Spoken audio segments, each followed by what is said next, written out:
सूरज उगने से बदलते हैं ये धरा आसमान, चलते रहने से हो जाती है हर मुश्किल आसान। चिंता को छोड़ कर आओ कर ले मन में शुभ चिंतन, हर पल को कर ले सफल सफल कह रही है ये पवन। संवार ले सुधार ले कर समस्या का समाधान, संवार ले सुधार ले कर समस्या का समाधान, कर समस्या का समाधान, कर समस्या का समाधान, कर समस्या का समाधान, कर समस्या का समाधान, कर समस्या का समाधान। नमस्कार, आदाब, सत श्री अकाल मित्रों, स्वागत है आप सभी का समाधान कार्यक्रम में। मित्रों, एक ऐसा मंच है ये जहां से सभी की समस्याओं का समाधान हो रहा है। हमने प्रारंभ में भी आपसे कहा था कि आप अपनी परिस्थितियां हमें दें, हम आपको प्रसन्नता देंगे।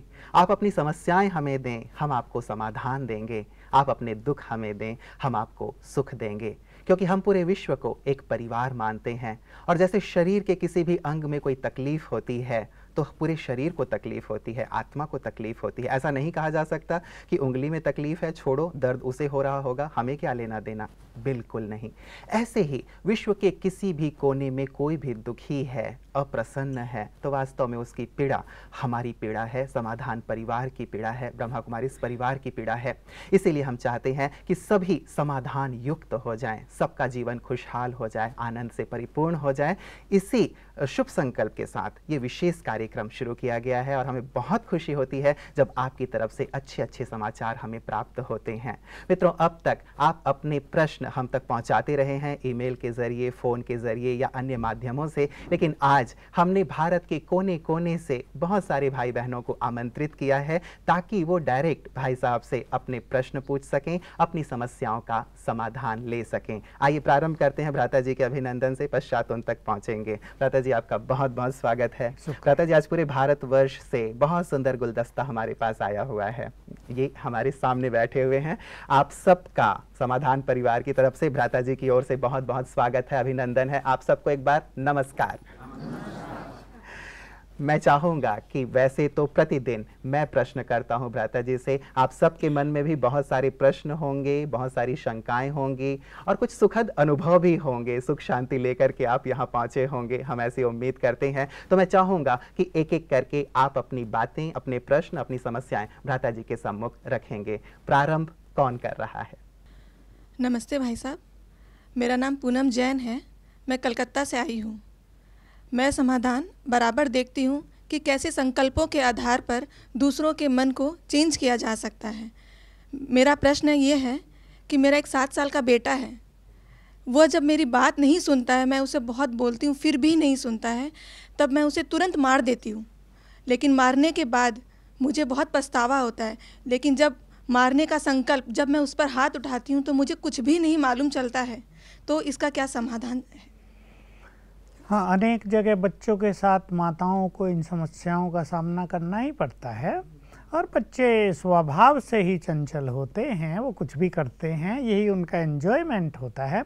माताओं को उनसे ज़्यादा इरिटेट नहीं होना चाहिए। आप एक छोटी सी प्रैक्टिस करें, जब भी अपने बच्चे को देखें उन्हें आत्मिक दृष्टि से देखें। वो आत्मा है, ये शरीर ही तो उनका छोटा है ना, आत्मा पता नहीं कितने साल से इस धरा पर अपना पार्ट बजा रही है। आत्मिक दृष्टि रखेंगे तो आपका स्नेह भी आत्मिक हो जाएगा। और अपने लिए रोज़ आप थोड़ी सी प्रैक्टिस करें, आई एम पीसफुल सोल, क्योंकि धैर्यता बहुत बड़ी चीज़ है। धैर्य के अभाव में क्रोध आता है और ये बिल्कुल नेचुरल होता है कि आप कुछ काम कर रहे हैं और बच्चा कुछ गड़बड़ करने लगा है, आपकी बात सुनता नहीं, तो आप इरिटेट होंगी। लेकिन आप इसको एंजॉय करें। माताओं को अपने बच्चों की हर एक्टिविटी को थोड़ा एंजॉय भी करना चाहिए, बहुत प्यार से उन्हें सिखाना है, क्योंकि बच्चे सीखने के लिए तैयार रहते हैं, लेकिन माताओं में सिखाने की कला होनी चाहिए, डांट डपट कर नहीं, बहुत प्यार से, अपनेपन से।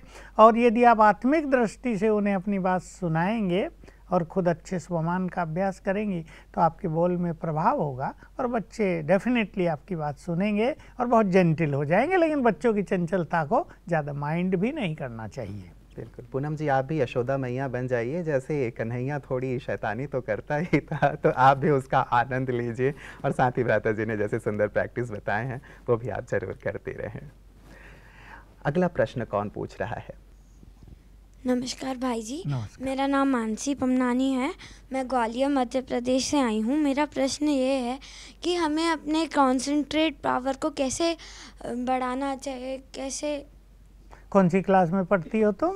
6th class. 6th में पढ़ती है। कैसे लगता है तुम्हें, तुम्हारी कंसंट्रेशन पावर कमज़ोर है, याद नहीं रहता?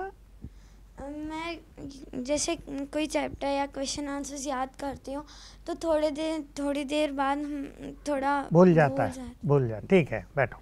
भ्राता जी, ये प्रश्न लगातार हमारे पास आते रहे हैं बच्चों के कि कंसंट्रेशन नहीं हो पाता है। मुझे लगता है केवल इस गुड़िया का ही प्रश्न नहीं है, बहुत सारे बच्चों का ये प्रश्न है। एक बहुत सुंदर मतलब उत्तर हो सकता है इसका, और सही सचमुच बहुत सारे बच्चे इस प्रकार का बहुत छोटा सा उत्तर मैं देना चाहूँगा। सभी बच्चे जो ऐसी छोटी एज के हैं उनकी माताएं भी इस पर ध्यान दें और बच्चे भी याद कर लें कि सवेरे उठते ही जब भी वो उठें 3 बातें याद करेंगे। पहला है मैं बुद्धिमान हूँ, बोलो। मैं बुद्धिमान हूँ। दूसरा मैं चरित्रवान हूँ। मैं चरित्रवान हूँ। तीसरा है मैं एकाग्रचित्त हूँ। मैं एकाग्रचित्त हूँ। एकाग्रचित्त, कंसंट्रेशन पावर मेरे पास है। 3 बार इन्हें याद कर लेंगे, एक एक को 3 बार।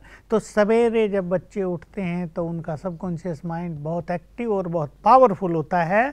बच्चों को भी जानना चाहिए और उनकी माताओं को भी जानना चाहिए कि सवेरे उठते ही बच्चों को अच्छे विचार दें, अच्छे माहौल दें। ऐसा नहीं उन्हें उठाया और बच्चे उठने में देर कर सकते हैं, उनको मार वार दिया सवेरे उठते ही अच्छा माहौल मिले, बच्चों को अच्छे वाइब्रेशंस मिलें, बहुत खुशी मिले, वो आपसे कुछ अच्छी एक बात कर लें, ऐसी ट्रेनिंग अपने बच्चों को देनी है।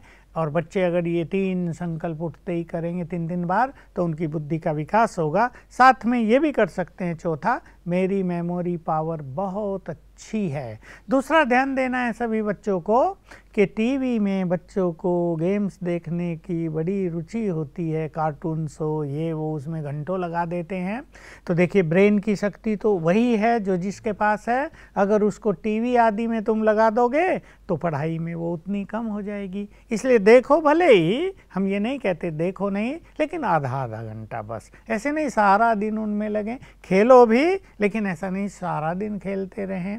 इन चीज़ों पे थोड़ा सा कंट्रोल करेंगे तो आपकी कंसंट्रेशन पावर बहुत अच्छी हो जाएगी, बहुत अच्छे नंबर तुम्हारे आएंगे और इससे माँ बाप भी बहुत खुश होंगे। तुम्हारे साथी को भी लगेगा कि हम भी इस तरह अभ्यास करें। भ्राता जी, आजकल टीवी के साथ साथ इंटरनेट के साथ साथ हर एक बच्चे के हाथ में मोबाइल भी होता है, पेरेंट्स भी मोबाइल दे देते हैं और लगता है कि मोबाइल पे बच्चे बहुत ज़्यादा समय अपना लगाते हैं, उस पर गेम्स खेलते रहते हैं। क्या ये भी एक कारण बन रहा है कि उनकी बिल्कुल।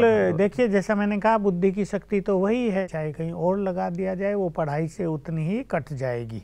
इसलिए जिन बच्चों को बहुत होशियार होना है और पढ़ाई पर बहुत ध्यान देना है, उन्हें मोबाइल का प्रयोग भी केवल माँ बाप से या किसी से बात करने में ही करना चाहिए जिसलिए उन्होंने आपको दिया है।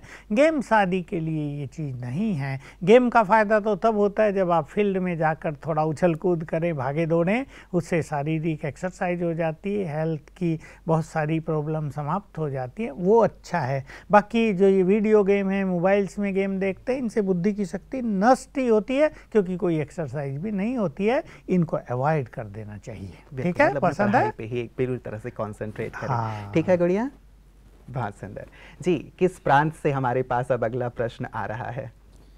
नमस्कार भाई साहब जी, मैं अनिल नेगी उत्तराखंड कोटद्वार से हूँ। मैं हॉस्पिटल व्यवसाय में हूँ और आपका समाधान प्रोग्राम देखता रहता हूँ। कार्य क्षेत्र में कई बार तनावपूर्ण स्थिति आ जाती है, साथियों के साथ, अधिकारियों के साथ। तो इस तनावपूर्ण स्थिति में मन डिस्टर्ब हो जाता है, तो उसके लिए हमको क्या समाधान? वो ऐसा हो गया है आजकल की तनाव से हो गई है दोस्ती इस कदर कि तनाव हो जाता है, तनाव ना होने पर कैसे तनाव से मुक्त हो?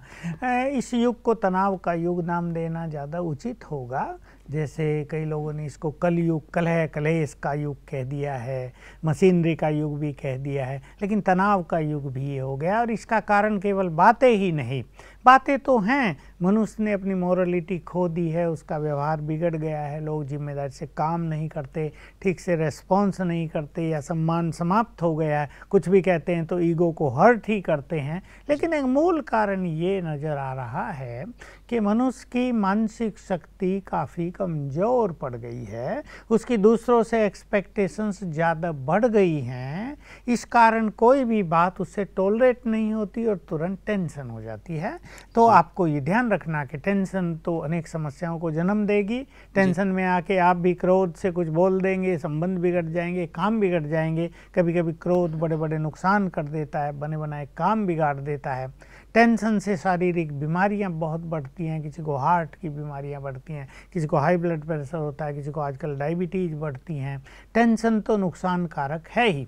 आपको ध्यान देना है कि मुझे अपने प्रोफेशन को, जहाँ भी आप जॉब में हैं, इसको एंजॉय करना है, लाइटली रहना है, बहुत ज़्यादा बहुत हल्के रहना है, और दूसरों से एक्सपेक्टेशंस थोड़ी कम कर देनी है। हालांकि मनुष्य ये एक्सपेक्ट तो करेगा ही कि दूसरा व्यक्ति बहुत अच्छा काम करे, दूसरा व्यक्ति बहुत अच्छा व्यवहार करे, वो अपनी जिम्मेदारियों को बहुत ईमानदारी से वहन करे, परंतु लोग ऐसा नहीं करते।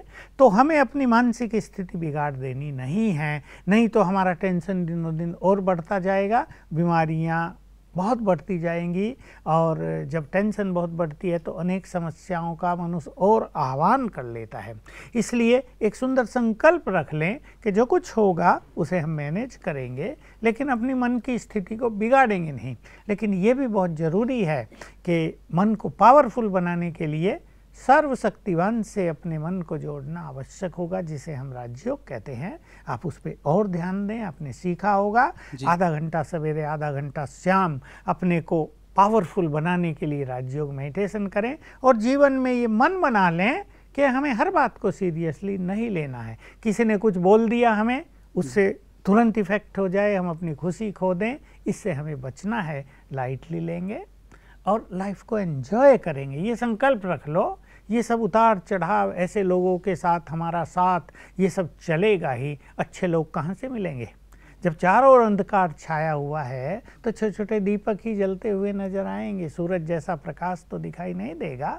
इसलिए कुछ चीज़ों को एक्सेप्ट करके अपने को लाइट कर देंगे तो बहुत अच्छा होगा, और आप पाएंगे आपकी मनोस्थिति जैसे ही बढ़ेगी, परिस्थितियाँ बदलती नजर आएंगी, लोग आपके सहयोगी बनेंगे। जी बहुत बहुत धन्यवाद। सुंदर अभ्यास करें, अपनी मनोस्थिति को बहुत अच्छा बना लें। और वैसे भी कहा जाता है कि आप अच्छे लोगों की तलाश मत कीजिए, अच्छे बन जाइए, ताकि बहुत सारे लोगों की तलाश समाप्त हो जाए। तो हमेशा आप मुस्कुराते रहिए, ऐसी हमारी शुभकामना है आपके। धन्यवाद। अब अगला प्रश्न कौन पूछने वाले हैं आप में से? नमस्ते भाई जी, मेरा नाम माला है, मैं महाराष्ट्र से आई हूँ, और मेरा सवाल है, मैं आपका ना वो कार्यक्रम, समाधान कार्यक्रम हमेशा देखती हूँ, और मेरा सवाल है कि मतलब मेरा लड़का मतलब एक्सपायर हो गया। जब से ना मेरे बीमार रहती हूँ, और मेरा तबीयत ज़्यादा ख़राब रहती है, डायबिटीज़ बढ़ती है, और मैं जितने भी कोशिश करती हूँ भूलने की, भूल नहीं पा रही हूँ। और मेरा ना कोई कितने भी मेडिटेशन करने में, वो ध्यान लगाने में कोशिश करती हूँ, ध्यान नहीं लगता। कितने बच्चे आपको? एक ही था। ओहो, तब तो आपके लिए सचमुच ये बहुत ही दुख भरी बात है, और आपने इसको टॉलरेट कर लिया, यही बहुत बड़ी बात है। क्योंकि जवान लड़के की मृत्यु को सहन करना एक माँ के लिए बहुत कठिन काम होता है। लेकिन आप अपनी आंतरिक शक्तियों को पहचान लें कि आपके पास बहुत शक्तियाँ हैं जो इतने बड़े कष्ट को आप झेल गई, लेकिन उसका इफ़ेक्ट आपके ब्रेन पर आ गया ना, नेचुरल है बहुत।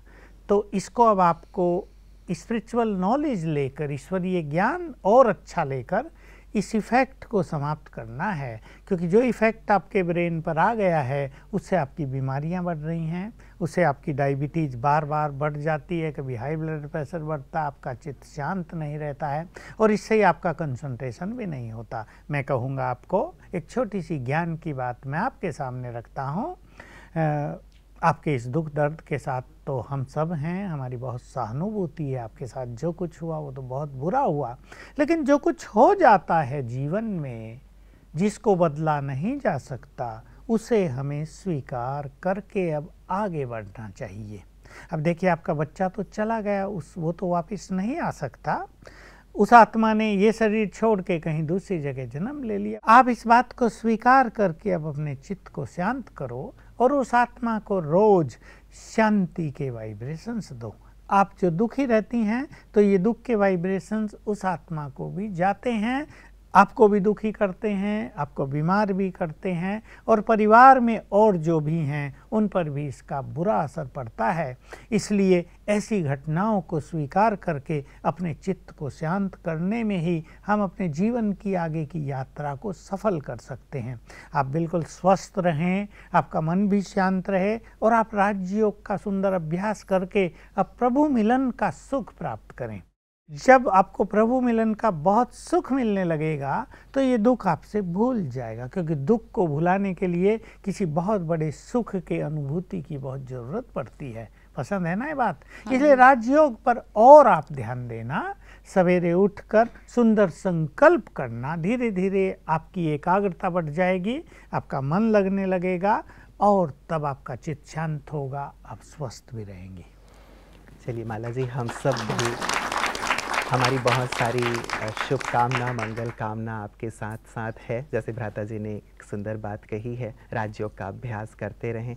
और एक बात और विशेष मैं आपसे कहना चाहूँगा कि परमात्मा को अपना पुत्र बना लें, क्योंकि वो हमेशा सर्व संबंध निभाने को तैयार रहते हैं। तो यदि हमने भगवान को अपने पुत्र के रूप में स्वीकार किया, उसे माना, तो एक पुत्र गया नहीं है कहीं, बस उसने वस्त्र ही बदला है। तो आपकी जो तकलीफ़ है वो तकलीफ़ दूर होगी, मन शांत रहेगा। हमारी ढेर सारी शुभकामनाएं आपके साथ साथ हैं। अब मैं चाहूँगा कि हमारे दूसरे प्रश्न जो लेकर के हमारे भाई बैठे हुए हैं, वो अपना प्रश्न भ्राता जी के सामने रखेंगे।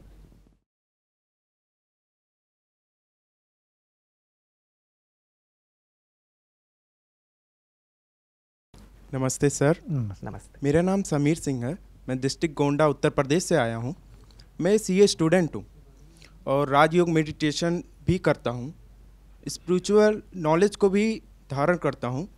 लेकिन दिन पर दिन सीए की पढ़ाई बढ़ती जा रही है, जिसकी वजह से मैं बैलेंस स्पिरिचुअल वैल्यूज़ और मेडिटेशन और एजुकेशन में बैलेंस नहीं बना पा रहा हूँ।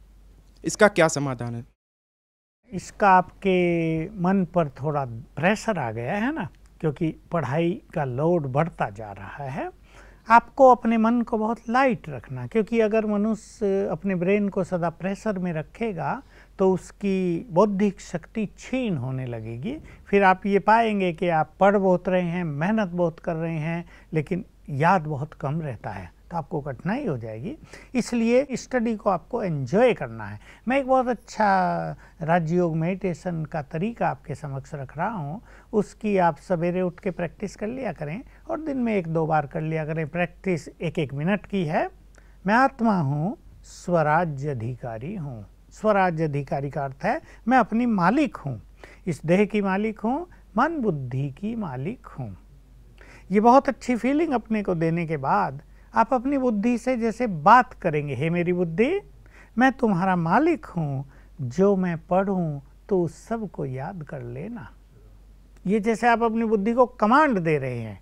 आप इससे पाएंगे आपकी बुद्धि बहुत जल्दी आपकी बात मानने लगी और उसकी कंसंट्रेशन पावर बहुत बढ़ा दी उसने, और जो आप पढ़ते हैं उसको वो सहज ही याद कर लेती है।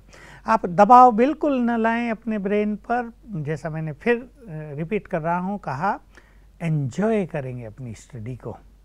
एन्जॉयमेंट जब होता है हमारे मन में तो हमारी ब्रेन की शक्तियाँ बहुत पॉजिटिवली काम करती हैं, एफिशिएंसी बढ़ जाती है। साथ साथ आप राजयोग मेडिटेशन को टेंशन न बनने दें। जितना समय आपको मिलता है आराम से आप उसकी प्रैक्टिस कर लें। कभी मिस हो गया तो आप परेशान न हो कि आज का मेरा मेडिटेशन मिस हो गया, दूसरे टाइम थोड़ा ज़्यादा कर लें। आधा घंटा का समय नहीं मिला, 15 मिनट कर लें, 10 मिनट कर लें। हर चीज़ को एंजॉय करना है।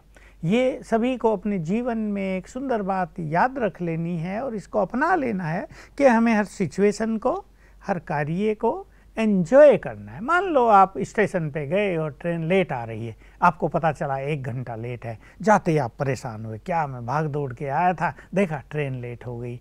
अब 1 घंटा है ना, डू एंजॉय इट।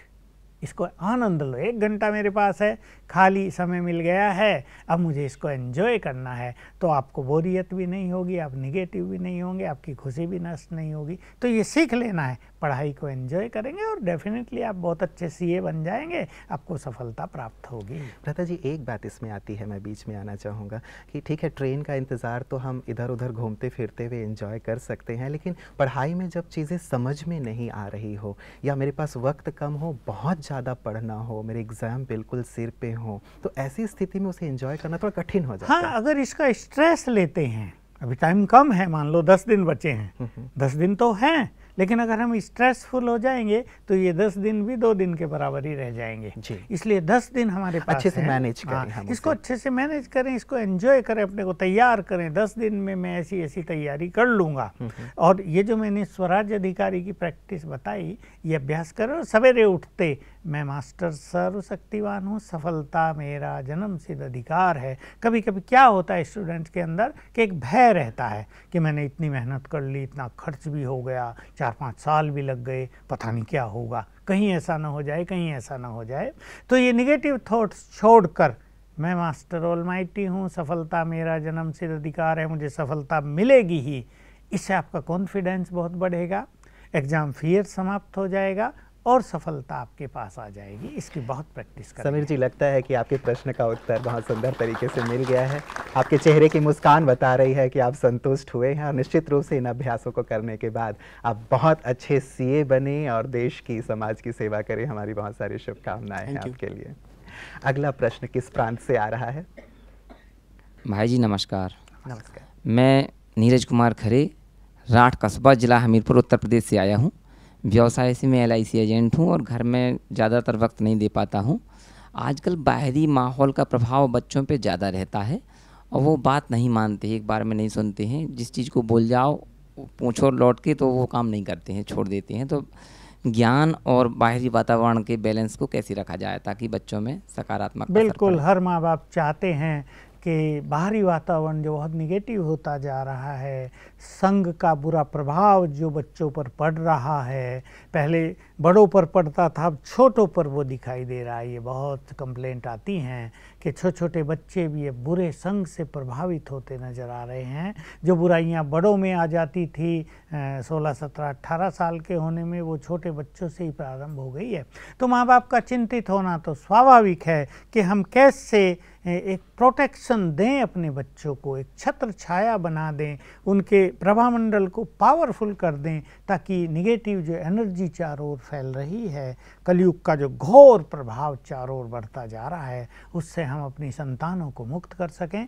ये शुभ भावनाएं हर माँ बाप के अंदर हैं। हर माँ बाप अपने बच्चों को बहुत सुंदर स्थिति में देखना चाहते हैं, वो पढ़ाई में भी होशियार हों, वो चरित्रवान भी हों, वो कुल का नाम रोशन करने वाले भी हों, ये सब की कामना होती है।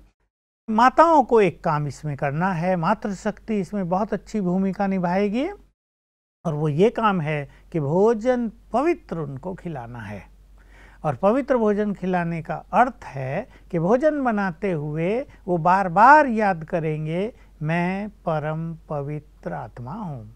इससे भोजन पवित्र वाइब्रेशंस को अपने में ग्रहण कर लेगा, और जब बच्चे उस भोजन को खाएंगे वो पवित्र वाइब्रेशंस बच्चों के अंदर जाएंगे, उनके ब्रेन को प्रभावित करेंगे, उनके देह को प्रभावित करेंगे, उनके मन को प्रभावित करेंगे। दूसरा एक बहुत इम्पोर्टेंट पहलू है कि अपने घर के वातावरण को इतना अलौकिक बना दिया जाए, इतना स्पिरिचुअल बना दिया जाए, वाइब्रेशंस को इतना सुंदर कर दिया जाए कि उन वाइब्रेशंस से भरकर बच्चे बाहर जाएं।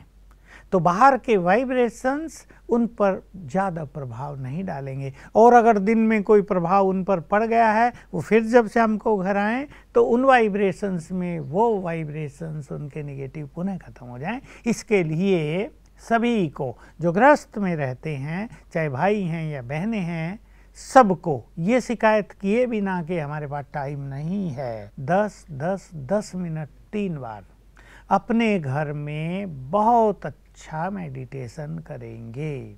उसमें अलग अलग संकल्प लिए जा सकते हैं। इस मेडिटेशन के वाइब्रेशंस जो घर में आपके फैलेंगे, इससे बच्चे बहुत सुरक्षित होंगे। उनके अंदर स्वयं में भी जागृति होगी कि हमें किन किन चीज़ों से बच के रहना है, क्योंकि इसकी टीचिंग, इसकी ट्रेनिंग न स्कूलों में दी जाती है न घरों में दी जाती है।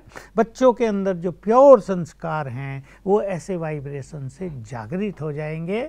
ये उनकी सेफ्टी का बहुत अच्छा तरीका रहेगा। और सभी जो माताएं बैठी हैं या बच्चों के फादर बैठे हैं, वो अपने बच्चों को एक चीज़ और कराएंगे कि सवेरे जब उन्हें उठाएं, जब वो उठें तो कुछ चीज़ें उनको याद कराएं। जैसे मैं भगवान की संतान हूँ, मैं बहुत अच्छी आत्मा हूँ, मैं तो पवित्र आत्मा हूँ, मैं तो एक महान आत्मा हूँ, मुझे तो अपने कुल का नाम रोशन करना है, मुझे अपने संस्कारों को बहुत सुंदर रखना है, मुझे पढ़ाई में बहुत बुद्धिमान होना है। हो सके तो माताएं उनसे बुलवाएं रोज़।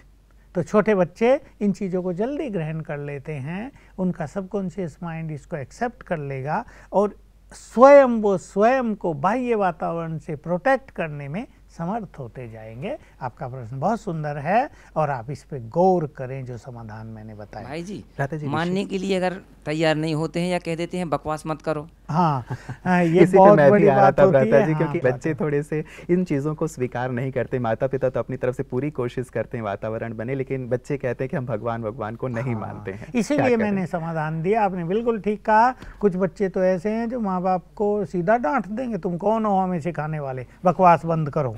आजकल कल्चर बदल चुकी है, एंड आ गया है, तो किसी की गलती तो कुछ नहीं। इसलिए मैंने कहा पवित्र वाइब्रेशंस भोजन के द्वारा देना, पवित्र वाइब्रेशंस अपने घर में क्रिएट करना, ताकि आपको ज़्यादा कहने की ज़रूरत न पड़े। और साथ में ये माँ बाप ध्यान रखेंगे आपकी मनोस्थिति बहुत श्रेष्ठ होनी चाहिए। घर में अगर माँ बाप के बीच में झगड़ा होगा, अगर माँ बाप ही बहुत निगेटिव होंगे, अगर माँ बाप पर ही कलयुग का बहुत प्रभाव छाया होगा, तो बच्चे आपकी बात सुनेंगे नहीं। इसलिए आपको अपनी मनोस्थिति को सुंदर रखना ही होगा। चलिए, इच्छा तो हो रही है कि ये चर्चा चलती रहे। आप लोगों के पास बहुत सारे प्रश्न होंगे और भ्राता जी से आप सभी चाहते होंगे कि आपको आपके प्रश्नों का जवाब मिले, लेकिन अभी वक्त हमें इजाज़त नहीं दे रहा है।